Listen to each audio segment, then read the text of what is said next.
হাতে 2-3 মিনিট সময় থাকলে এই অমৃত স্বাদের ডেজার্ট রেসিপিটা দেখে নিতে পারেন, যা বানানো একেবারেই সহজ আর খেতে তো ভীষণ ভালো হয়। ছোট থেকে বড় যে কেউ খুবই পছন্দ করবে। প্রথমে আমি নিয়েছি বেশ কয়েকটা পাউরুটির পিস। এখানে আমি 4টে স্লাইস পাউরুটি নিয়েছি। এবার পাউরুটির পরিমাণটা কম বা বেশি করতে পারেন। একটা স্লাইস পাউরুটি নিতে হবে, সাইডের লাল অংশগুলো কেটে বাদ দিতে হবে। আর এখানে আমি ব্রাউন ব্রেড নিয়েছি, তবে আপনারা চাইলে যে কোনো ধরনেরই ব্রেড নিতে পারেন। আমার কাছে ব্রাউন ব্রেড ছিল, তাই আমি ব্রাউন ব্রেড দিয়েই ডেজার্টটা বানানো দেখাচ্ছি। সাইডের লাল অংশগুলো এইভাবেই কেটে বাদ দিয়ে দিতে হবে। সমস্ত পাউরুটিগুলো সাইডের লাল অংশগুলো কেটে বাদ দিয়েছিলাম। এবার এক সাইডে রেখে দিচ্ছি।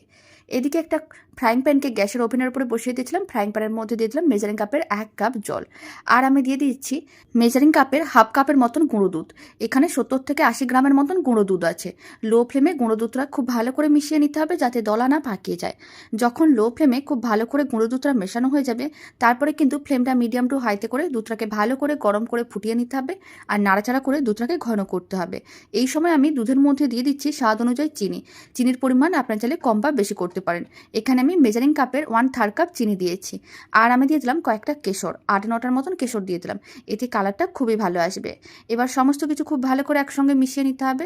চিনিগুলো মেল্ট হওয়ার জন্য অপেক্ষা করতে হবে। যখনই চিনিগুলো মেল্ট হয়ে যাবে, ফ্লেমটা মিডিয়াম টু হাইতে করে দিতে হবে। আর নাড়াচাড়া করে মিশ্রণটাকে ঘন করতে হবে। ঘন হওয়ার পরেই আপনারা দেখতে পাবেন যে কালারটা কিন্তু চেঞ্জ হয়ে যাচ্ছে, কারণ মিশ্রণটার মধ্যে কেশর দেওয়া আছে। তবে কেশরটা একেবারেই অপশনাল, আপনারা চাইলে দিতেও পারেন, নাও দিতে পারেন। প্রায় 5 মিনিটের মতন মিশ্রণটাকে নাড়াচাড়া করে ভালো করে ফুটিয়ে নিয়েছিলাম। আপনারা দেখুন দুধটা কিন্তু ঘন হয়ে গেছে আর কালারটাও চেঞ্জ হয়ে গেছে, যেহেতু কেশর দেওয়া ছিল। এখন ফ্লেমটা অফ করে নিতে হবে আর মিশ্রণটাকে এক সাইডে রেখে দিতে হবে। এদিকে আমি যে পাউরুটিগুলো সাইড কেটে রেখেছিলাম, একটা করে পাউরুটি নিয়ে নিলাম। আর যে মালাইটা রেডি করে নিয়েছি, সেই মালাইটা অল্প করে পাউরুটির ওপরে ভালো করে ছড়িয়ে দিতে হবে। তার উপরে আর একটা পাউরুটি দিয়ে দিতে হবে। আবারও কিছুটা পরিমাণ মালাই ছড়িয়ে দিতে হবে। এতে পাউরুটির ভেতরগুলো অনেক বেশি নরম তুলতুলে হবে আর খেতেও ভালো লাগবে।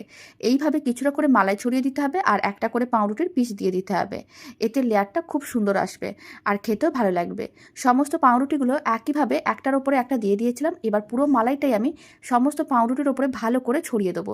তার উপরে দিয়ে দিচ্ছি কয়েকটা ড্রাই ফ্রুটস। এখানে আমি প্রথমে আলমন্ডকে লম্বা লম্বা করে কেটে রেখেছিলাম, অল্প একটু আলমন্ডের টুকরো দিয়ে দিলাম। আর আমি দিয়ে দিচ্ছি অল্প একটু পেস্তা গ্রেট করে দিয়ে দিচ্ছি। এতে কালারটা খুবই সুন্দর আসবে। পেস্তা ও আলমন্ডটা দেওয়ার পরে প্রায় 15-20 মিনিট ফ্রিজে রেখে ঠান্ডা করে নিতে হবে, কারণ এই ডেজার্টটা ঠান্ডা ঠান্ডাই খেতে বেশি ভালো লাগে। প্রায় 20 মিনিটের মতন আমি ফ্রিজে রেখে ঠান্ডা করে নিয়েছিলাম। এখন বেশ ঠান্ডা হয়ে গেছে। এবার আমি কেটেও দেখিয়ে দিচ্ছি কতটা নরম তুলতুলে হয়েছে। বাড়িতে বানিয়ে দেখতে পারেন, ছোট থেকে বড় যে কেউ খুবই পছন্দ করবে।